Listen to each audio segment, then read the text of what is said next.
Dale ese clic al botón de suscribirse. Es gratis, toma un segundo y me dice que estás listo para esta conversación. Ahora sí, entremos en materia. Mira, hay algo que observo constantemente en mi consultorio y que me rompe el corazón. Personas de 40, 50, 60 años que vienen a verme y me dicen, es que ya estoy viejo para eso. ¿Viejo para qué? Para aprender, para amar, para cambiar, para vivir. Y lo peor es que lo dicen con una naturalidad que da miedo, como si fuera una verdad absoluta, como si el certificado de nacimiento determinara tu capacidad de experimentar la vida. Te voy a ser brutalmente honesto. Esa creencia te está matando más rápido que cualquier enfermedad.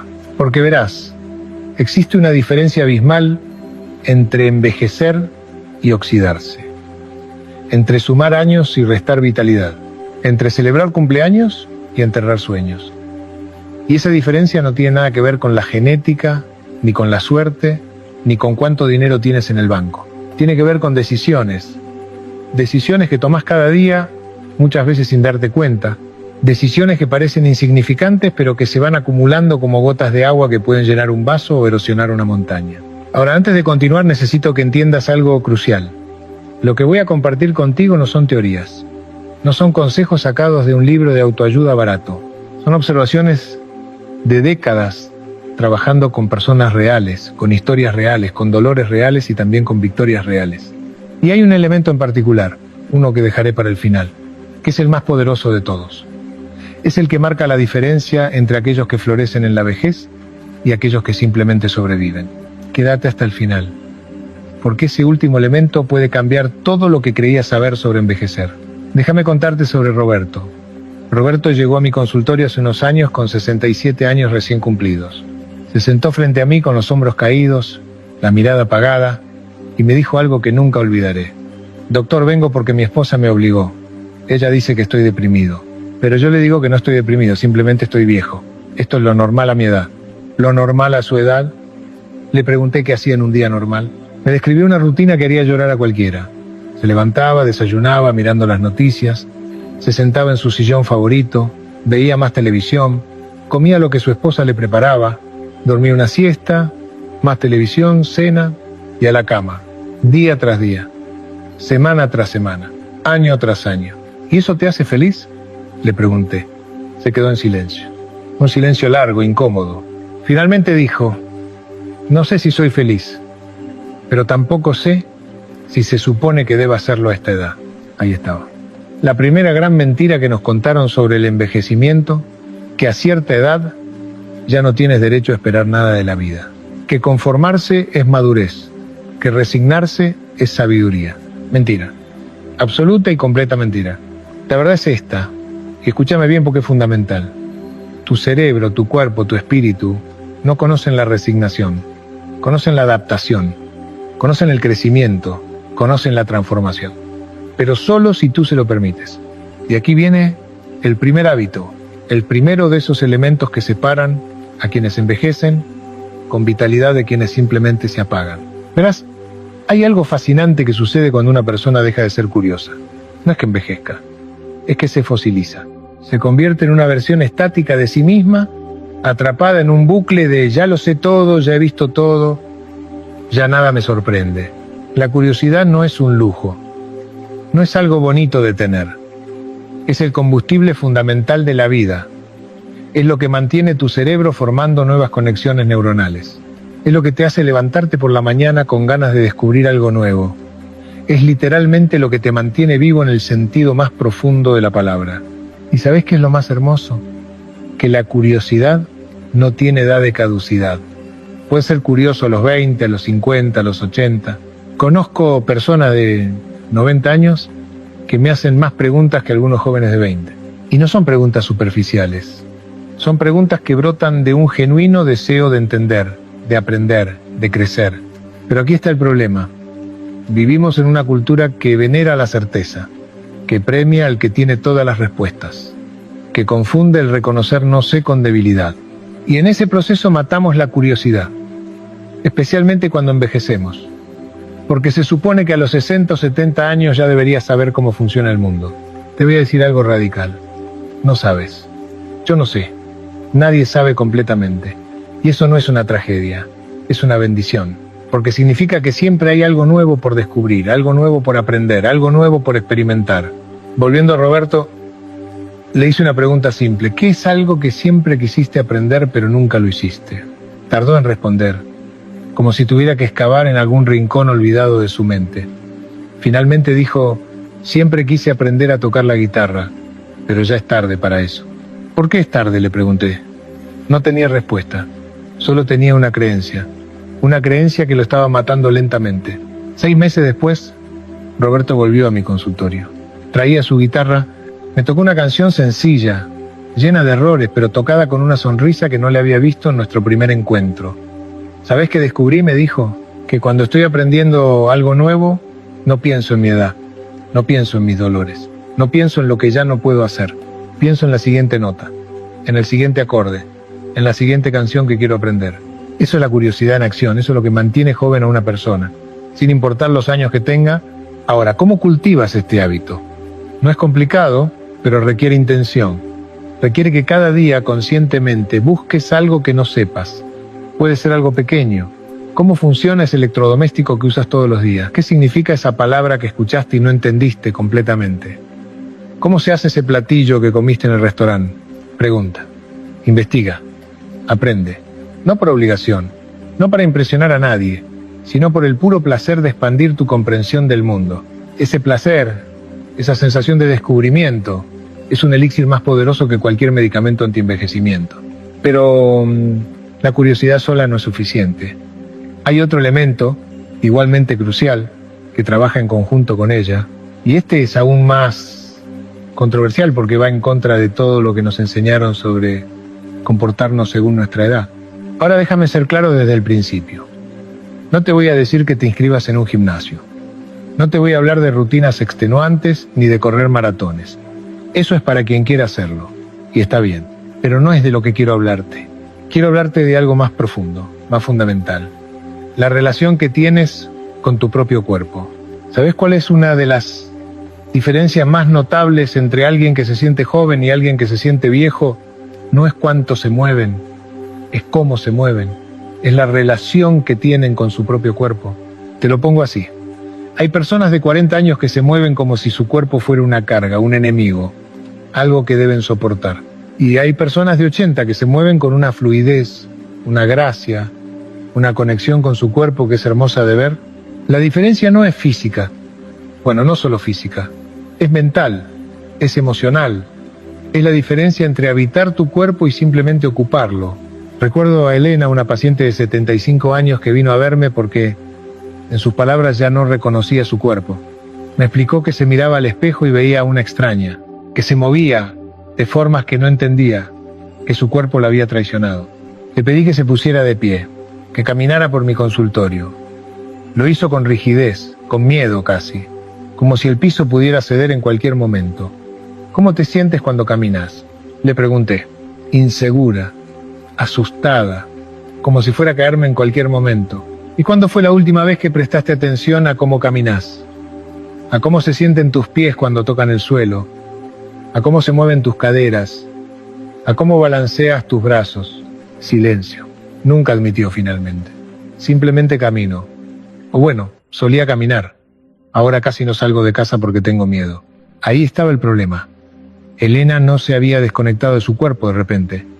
Había sido un proceso gradual de años, décadas, incluso de no prestar atención, de tratar a su cuerpo como un vehículo que simplemente debía funcionar sin mantenimiento, sin cuidado, sin conexión. El movimiento consciente no es ejercicio, no principalmente, es atención, es reconexión, es decirle a tu cuerpo: te veo, te escucho, te respeto. Y cuando haces eso, algo mágico sucede, tu cuerpo responde. No importa cuántos años tenga, no importa cuánto dolor cargue, no importa cuántas limitaciones tenga, responde. Le pedí a Elena algo simple, que cada mañana, antes de levantarse de la cama, tomara 5 minutos para mover cada parte de su cuerpo con atención. Dedos de los pies, tobillos, rodillas, caderas, columna, hombros, cuello, no con fuerza. No buscando rendimiento, solo con curiosidad, con gentileza, preguntándole a cada parte: ¿cómo estás hoy? ¿Qué necesitas? 3 meses después, Elena caminaba diferente, no más rápido necesariamente, no más fuerte, pero con una conexión, con una presencia que no tenía antes. Descubrí algo increíble, me dijo.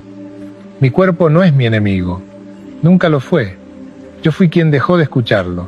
Mirá, tu cuerpo tiene una sabiduría increíble. Sabe cómo sanarse, sabe cómo adaptarse, sabe cómo encontrar nuevas formas de moverse, nuevas formas de funcionar, pero necesita que tú estés presente, que prestes atención, que te muevas no porque debas, sino porque quieres sentirte vivo. Esto puede ser caminar, pero caminar de verdad, sintiendo cada paso, sintiendo el aire en tu piel, sintiendo tu respiración. Puede ser bailar aunque sea solo en tu sala, moviendo tu cuerpo al ritmo de una canción que amas. Puede ser estirar, puede ser nadar, puede ser hacer jardinería, con plena atención a cada movimiento. Lo que importa no es la actividad, es la presencia, es la conexión, es el mensaje que le envías a tu cuerpo cada vez que te mueves con conciencia. Todavía estamos juntos en esto, todavía somos un equipo. Y cuando cultivas esa relación con tu cuerpo, cuando te mueves con conciencia y presencia, algo más sucede. Algo que nos lleva al siguiente elemento crucial, uno que muchos subestiman, pero que puede determinar completamente tu calidad de vida en los años venideros. Aquí viene algo que va a sonar duro, pero necesito que lo escuches. Puedes estar rodeado de gente y morir de soledad. Puedes tener una familia grande, amigos de toda la vida, conocidos en cada esquina, y aún así sentirte profundamente, devastadoramente solo, porque la conexión no es proximidad, no es cantidad, es calidad, es profundidad, es reciprocidad. Y aquí está uno de los problemas más serios del envejecimiento, uno del que casi nadie habla. A medida que envejecemos, tendemos a perder conexiones más rápido de lo que creamos nuevas. Amigos que mueren, familiares que se mudan, relaciones que se enfrían. Y de repente, a los 60, 70, 80 años, tu círculo se ha reducido a un puñado de personas. Y si no tienes cuidado, incluso ese puñado puede desaparecer. Tuve un paciente, Marcos, 72 años, que vino a mi consultorio porque su médico le había dicho que su presión arterial estaba peligrosamente alta. Le habían dado medicamentos, le habían dicho que redujera la sal, que hiciera ejercicio. Nada funcionaba. Hablamos durante 1 hora sobre su vida, su rutina, sus relaciones, y emergió un patrón claro. Marcos vivía solo. Sus hijos estaban en otras ciudades. Sus amigos cercanos habían muerto, se habían mudado. Pasaba días enteros sin tener una conversación significativa con nadie. ¿Y cómo te hace sentir eso?, le pregunté. Vacío, dijo simplemente. Como si ya no importara. Como si pudiera desaparecer y nadie se daría cuenta por días. Ahí estaba. No era solo su presión arterial. Era su corazón, en el sentido más literal y metafórico. Su corazón estaba sufriendo por la falta de conexión genuina. La soledad no es solo una experiencia emocional desagradable. Es un factor de riesgo de mortalidad tan significativo como fumar 15 cigarrillos al día. Afecta a tu sistema inmunológico, aumenta la inflamación, deteriora tu función cognitiva y sí, eleva tu presión arterial. Pero aquí está el problema, no podemos simplemente decirle a alguien no estés solo, no funciona así. Especialmente cuando envejecemos y las oportunidades naturales de conexión disminuyen. Ya no vas a una oficina todos los días, ya no tienes niños pequeños cuyas actividades te fuerzan a interactuar con otros padres, ya no tienes la energía o la movilidad que tenías para salir y conocer gente. Entonces, ¿qué haces? Primero, necesitas entender algo fundamental. La calidad supera la cantidad. Una conversación profunda a la semana vale más que 20 interacciones superficiales al día. No necesitas un ejército de amigos. Necesitas conexiones reales con personas reales que te vean realmente. Le sugería a Marcos algo específico, que identificara una actividad que genuinamente le interesara, no algo que pensara que debería gustarle, sino algo que realmente quisiera explorar. Para él, resultó ser la fotografía. Siempre le había fascinado, pero nunca se había dado permiso de tomarla en serio. Le pedí que buscara un grupo, un club, un taller de fotografía en su ciudad. No para volverse un fotógrafo profesional, no para impresionar a nadie, sino para estar en un espacio con otras personas que compartieran ese interés. Fue incómodo al principio. Me contó que la primera vez casi se devuelve antes de entrar, que se sintió viejo, fuera de lugar, inadecuado, pero entró y encontró algo inesperado. Otras personas que también se sentían inseguras, que también estaban buscando conexión, que también necesitaban un espacio donde ser vistos. 6 meses después, La presión arterial de Marcos había bajado significativamente. Pero más importante, cuando hablaba de su vida, sus ojos brillaban de una forma que no había visto antes. Tenía historias que contar. Tenía planes para el fin de semana. Tenía gente que lo esperaba, que notaría si no aparecía. La conexión genuina no sucede por accidente, especialmente cuando envejecemos. Requiere intención, requiere vulnerabilidad, requiere que estés dispuesto a ponerte en situaciones que pueden sentirse incómodas al principio. Requiere que busques activamente espacios donde puedas ser auténtico, donde puedas compartir no solo tus fortalezas, sino también tus luchas, donde puedas escuchar a otros realmente, no solo esperando tu turno para hablar, sino genuinamente interesándote en sus experiencias, en sus vidas. Y aquí está algo que muchos no entienden. Las mejores conexiones en la vejez no siempre son con personas de tu misma edad. Algunos de mis pacientes más vitales tienen amigos de 20, 30, 40 años menos que ellos, porque la conexión genuina no conoce de edades, conoce de intereses compartidos, de valores compartidos, de humanidad compartida. Así que pregúntate, ¿cuándo fue la última vez que tuviste una conversación que realmente importó? Una donde te sentiste visto, escuchado, comprendido.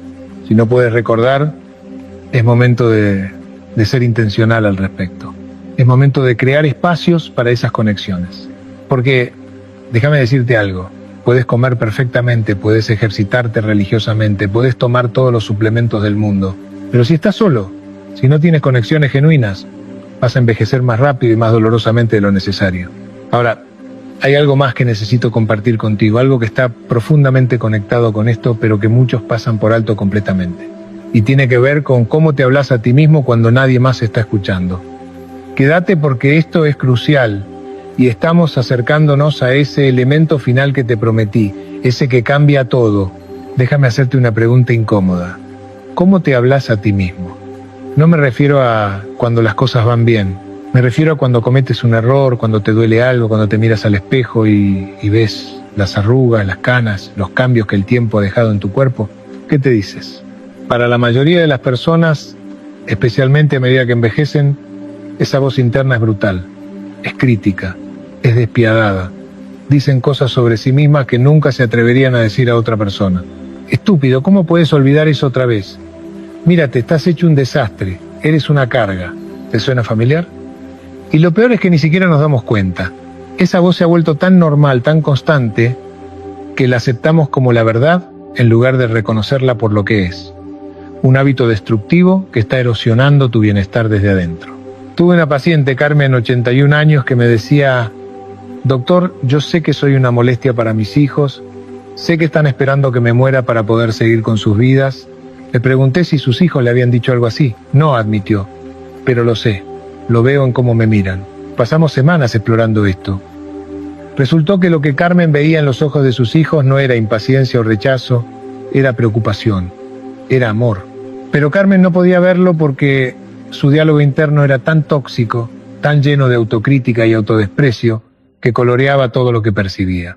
Le pedí que hiciera algo que al principio le pareció ridículo, que cada vez que se descubriera hablándose de forma cruel, que se detuviera y se preguntara: ¿le diría esto a alguien que amo? Y si la respuesta era no, que encontrara una forma más compasiva de expresar lo mismo. No fue fácil. Décadas de autocrítica no se deshacen de la noche a la mañana. Pero poco a poco Carmen empezó a notar el patrón, empezó a escuchar realmente cómo se hablaba a sí misma y empezó a cambiar ese diálogo. En lugar de qué torpe eres, se te cayó el vaso otra vez, empezó a decirse: está bien, suceden accidentes, tus manos están un poco menos firmes, pero todavía puedes limpiar esto. En lugar de tus hijos te soportan por obligación, empezó a decirse: tus hijos te visitan porque te aman, aunque a veces sea difícil para todos. Pequeños cambios, pero con un impacto enorme. Porque, verás, la forma en que te hablas a ti mismo no es solo un ejercicio psicológico, tiene consecuencias reales, medibles en tu bienestar físico. El estrés crónico de la autocrítica constante afecta a tu sistema inmunológico. Aumenta la inflamación, te hace más susceptible a enfermedades, te hace envejecer más rápido. Por el contrario, la autocompasión, hablarte a ti mismo con gentileza y comprensión, tiene el efecto opuesto. Reduce el estrés, mejora tu función inmunológica, te hace más resiliente frente a los desafíos de la vida. En la vejez, cuando los desafíos pueden parecer implacables, cuando tu cuerpo te recuerda constantemente sus limitaciones, cuando pierdes capacidades que antes dabas por sentadas, la forma en que te hablas a ti mismo puede ser la diferencia entre la desesperación y la dignidad. Así que empieza a prestar atención. Escucha esa voz interna. No la juzgues, solo obsérvala. ¿Es amable? ¿Es comprensiva? ¿Es el tipo de voz que te ayudaría a un amigo en dificultades? Y cuando descubras que no lo es, que es crítica, dura, cruel, haz una pausa. Respira. Y pregúntate, ¿cómo me hablaría alguien que genuinamente se preocupa por mí en esta situación? Luego, háblate así. No es autoengaño. No es negación. Es compasión. Es tratarte a ti mismo con el mismo cuidado, la misma gentileza que ofrecerías a alguien que amas. Y créeme, después de décadas en este trabajo, puedo decirte con certeza, las personas que envejecen mejor, que mantienen su vitalidad y su alegría más allá de los 70, 80, 90 años, no son las que no tienen problemas. Son las que se hablan a sí mismas con compasión frente a esos problemas. Ahora, hay otro elemento que trabaja en conjunto con esto, algo que muchos abandonan completamente cuando envejecen pensando que ya no es para ellos. Pero te voy a decir algo, este hábito puede ser el más transformador de todos. Esta es probablemente la verdad más dura que voy a compartir contigo hoy. Puedes tener salud perfecta, dinero suficiente, una familia amorosa y aún así sentirte muerto por dentro. ¿Por qué? Porque no tienes un motivo para levantarte por las mañanas. El propósito no es un lujo, no es algo que persigues cuando tienes tiempo libre. Es tan fundamental para tu bienestar como el aire que respiras. Y cuando lo pierdes, cuando no tienes una razón clara de por qué sigues aquí, algo dentro de ti empieza a apagarse. Esto es especialmente cierto cuando te jubilas, cuando tus hijos ya no te necesitan de la misma forma, cuando los roles que definieron tu vida durante décadas de repente desaparecen. ¿Quién eres cuando ya no eres? ¿El trabajador, el proveedor, el cuidador? Esa es la pregunta que atormenta a muchas personas mayores. Y muchos nunca encuentran una respuesta satisfactoria. Se quedan en una especie de limbo existencial, esperando que la vida les diga qué hacer a continuación. Pero la vida no funciona así. Conocí a Alberto cuando tenía 74 años. Había sido un ejecutivo exitoso, respetado en su campo, con una carrera brillante. Se jubiló a los 65 con planes de disfrutar la vida. 9 años después, estaba en mi consultorio con síntomas de depresión severa. ¿Qué ha cambiado?, le pregunté. Nada, dijo. Y ese es el problema. Cada día es exactamente igual al anterior. Me levanto sin saber por qué. Me acuesto sin haber hecho nada que importe. ¿Qué importa para ti?, le pregunté. Se quedó pensando por un largo rato. Solía importarme mi trabajo, dijo finalmente. Sentía que contribuía, que lo que hacía tenía sentido. Ahora no sé qué me importa. Ahí estaba el problema. Alberto no había perdido su capacidad de tener un propósito. Había perdido contacto con lo que le importaba más allá de su trabajo. Le hice una serie de preguntas. No sobre lo que debería importarle, no sobre lo que otros pensaban que debería hacer, sino sobre qué le había importado genuinamente en su vida. ¿Qué problemas le rompían el corazón? ¿Qué injusticias le molestaban? ¿Qué tipo de mundo quería dejar atrás? Resultó que Alberto siempre se había sentido mal por la desigualdad educativa. Había crecido en un barrio pobre y tuvo la suerte de conseguir una beca que cambió su vida. Pero sabía que muchos niños como él nunca tendrían esa oportunidad. Le sugerí que explorara formas de involucrarse en ese tema, no con la presión de salvar el mundo, solo con la curiosidad de ver dónde podía contribuir con sus habilidades y experiencia. Empezó como mentor voluntario en una escuela de un barrio vulnerable. Una vez a la semana, 2 horas. Nada abrumador, pero significativo. 3 meses después, Alberto era una persona diferente. No porque hubiera resuelto el problema de la desigualdad educativa, sino porque había encontrado algo que le importaba lo suficiente como para levantarse por las mañanas. Tenía historias que contar sobre los niños con quienes trabajaba. Tenía desafíos en los que pensar. Tenía un rol que lo necesitaba específicamente a él. Con sus experiencias únicas, con su perspectiva única, tenía un propósito. Y aquí está lo crucial. Tu propósito en la vejez no tiene que ser grandioso. No tienes que fundar una ONG o escribir un libro revolucionario o cambiar el mundo. Tu propósito puede ser algo tan simple como ser la persona que siempre tiene una sonrisa para el vecino solitario. Puede ser cuidar un jardín que otros disfruten. Puede ser preservar historias familiares para las próximas generaciones. Puede ser aprender algo nuevo y compartir ese conocimiento con quien esté interesado, lo que importa no es la escala de tu propósito, es que tengas uno, que haya algo que te haga sentir que tu presencia en este mundo todavía importa, que todavía tienes algo que ofrecer, que tu vida todavía tiene significado. Porque déjame decirte algo que he observado una y otra vez. Las personas con un propósito claro viven más tiempo y con mejor calidad de vida. No es magia. Es que tienen una razón para cuidarse, tienen una razón para levantarse cuando caen, tienen una razón para seguir adelante incluso cuando es difícil. Entonces pregúntate, ¿qué te importa? No que debería importarte, no que le importa a otros, sino que te rompe el corazón cuando lo ves, que te llena de alegría cuando lo experimentás. ¿Qué problema, por pequeño que sea, te gustaría contribuir a resolver? Y una vez que lo identifiques, busca una forma, por qué continuar unos 5, 27 que sea, de involucrarte, de contribuir, de importar, porque eso es lo que te mantiene joven, no la ausencia de arrugas, no la velocidad con la que te mueves, sino el fuego que todavía arde dentro de ti, el sentido de que tu vida todavía tiene propósito. Y ahora finalmente quiero compartir contigo ese último elemento que te prometí al inicio, el que he guardado para el final porque es sinceramente el más difícil de aceptar y el más transformador cuando lo integras. Aquí viene la parte más dura de todo lo que te he dicho hoy. ¿Está bien? Respira profundo porque esto va a desafiar muchas de las creencias que tal vez tienes sobre el envejecimiento positivo. Todo lo que te he compartido hasta ahora, la curiosidad, el movimiento consciente, la conexión genuina, el diálogo compasivo, el propósito vital, todo eso es esencial. Pero sin este último elemento, sin esta pieza final del rompecabezas, todos esos hábitos se convierten en una forma de escapismo, en una forma de negar lo que es inevitable. Y lo inevitable es esto, vas a envejecer, tu cuerpo va a cambiar, vas a perder capacidades, vas a experimentar dolor, vas a enfrentar limitaciones que no tenías antes, y eventualmente vas a morir. Suena oscuro, ¿verdad? Suena como lo opuesto de todo lo que te he estado diciendo sobre mantenerte joven y vital. Pero quédate conmigo porque aquí está la paradoja más hermosa del envejecimiento saludable. La verdadera juventud, la verdadera vitalidad en la vejez, no viene de negar el envejecimiento, viene de aceptarlo completamente. Aceptación radical, no resignación, no rendición, no conformismo, sino aceptación. Reconocer lo que es sin pelear contra ello, sin gastar tu energía vital en resistir lo inevitable. Déjame contarte sobre María. María llegó a mi consultorio a los 78 años. Había sido bailarina profesional en su juventud. Su cuerpo había sido su instrumento, su orgullo, su identidad. Y ahora con artritis severa apenas podía caminar sin dolor. Pasaba sus días lamentándose. Este no es mi cuerpo, me decía una y otra vez. Mi cuerpo me traicionó. Odio lo que me ha pasado. Había probado todos los tratamientos. Había hecho todo lo que los doctores le recomendaban. Pero nada la devolvía a lo que era. Y ahí estaba el problema. María no estaba luchando contra la artritis. Estaba luchando contra el tiempo mismo.